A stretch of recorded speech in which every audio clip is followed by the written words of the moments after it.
Hi friends, welcome to my channel. I'm Jieyu, a part-time watercolor artist. I like to paint Tang Dynasty monochromatic watercolor portraits. Before we jump into today's watercolor process, I just wanted to say thank you for liking my previous watercolor technique video. As a self-taught watercolor artist, it really means a lot to me that something I shared has helped or inspired someone else. I'm still learning, practicing, and growing. Thank you so much for being a part of the journey. Now let's paint watercolor friend number 82 together.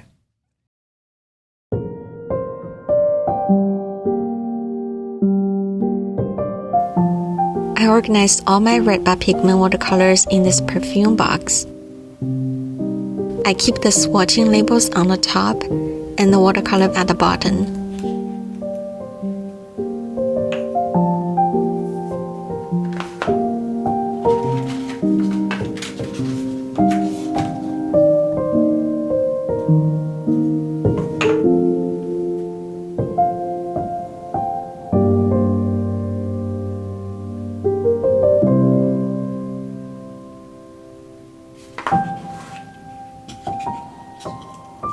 The color I'm using today is called Verdigris.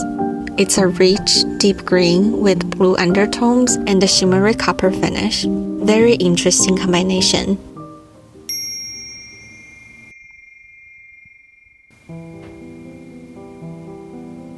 For the first wash, I start with a light, even layer.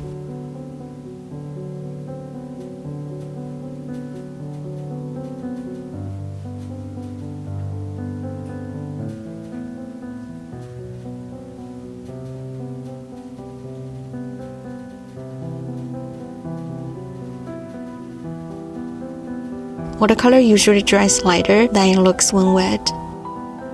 When it comes to layering, take it slow. Begin with a slightly darker tone. If a layer is too light, you can always darken it with another layer. But if it's too dark from the start, there is usually no going back.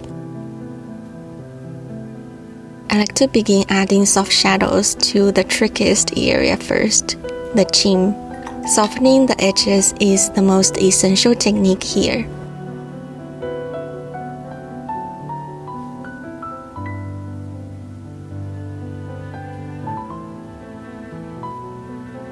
When painting portraits, you will need to repeat the process of layering and edge softening multiple times to achieve natural transitions.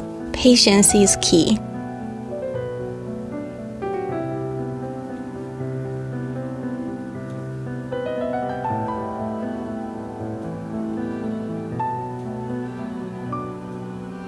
Although I prefer wet on dry, I sometimes choose wet on wet, especially when painting with granulating colors or paints that contain multiple pigments. With wet on wet, there's more water, allowing the pigment to flow naturally, creating stronger granulation and color separation.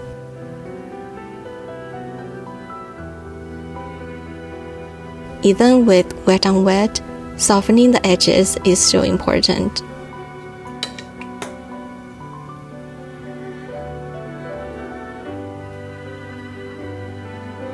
Now I'm switching back to wet on dry to keep fine-tuning the shadows.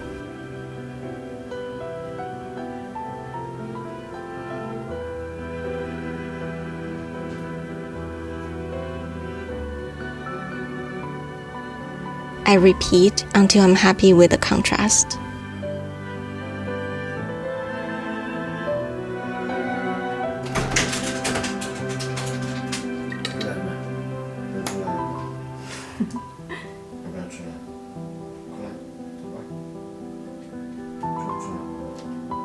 It looks good enough for now to move on to painting the details. After finishing that, I usually come back to add more shadows and adjust the overall contrast. I like how the copper shimmer is starting to appear in the shadow areas. It's such a subtle, beautiful effect.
Next, I'm painting her eyes, nose, and mouth.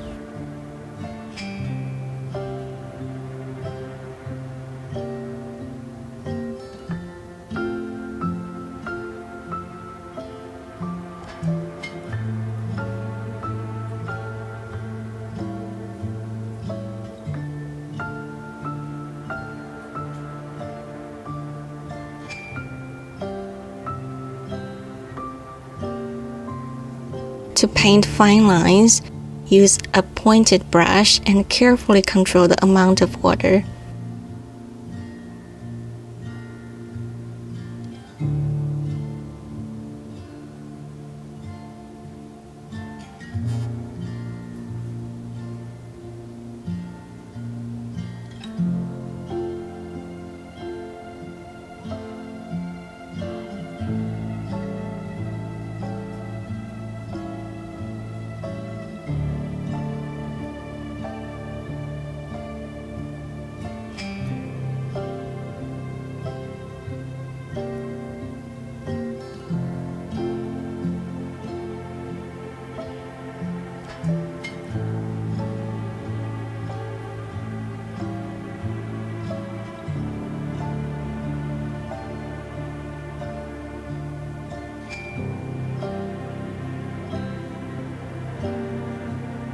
She has sad but gentle eyes, as if she's quietly observing and caring for the world around her.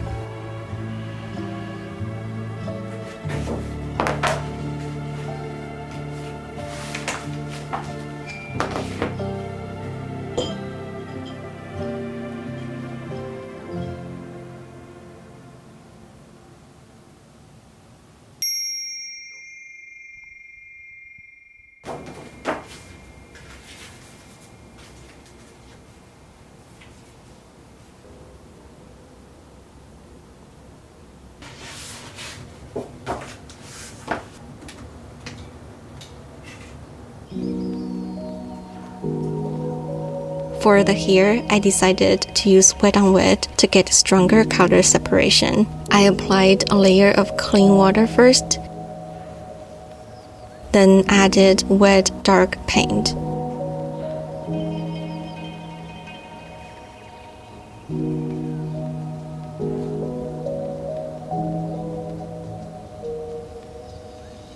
The blue undertone is separating naturally in the water.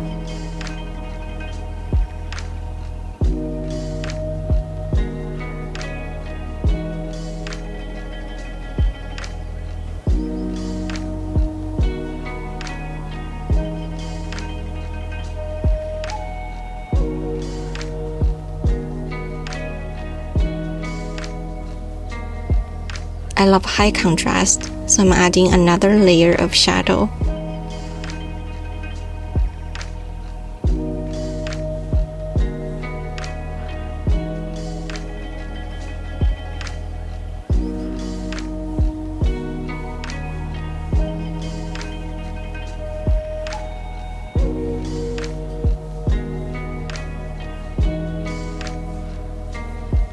Here I'm using Stippling to gently even out a patchy area in the wash.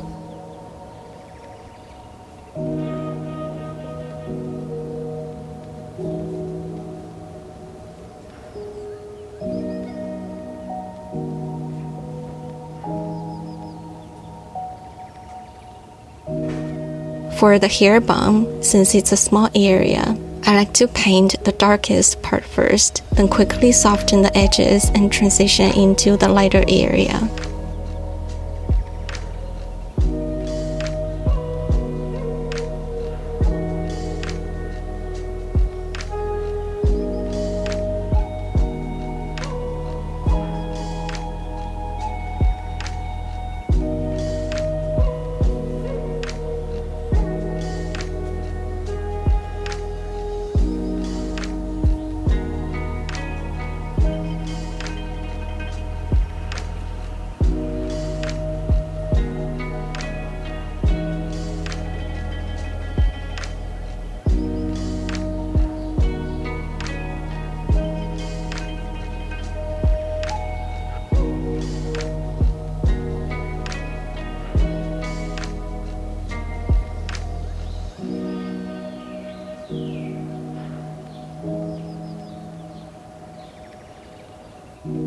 Meet our number 82 watercolor friend. She's glowing, and the shimmery copper brings her to life with rich texture.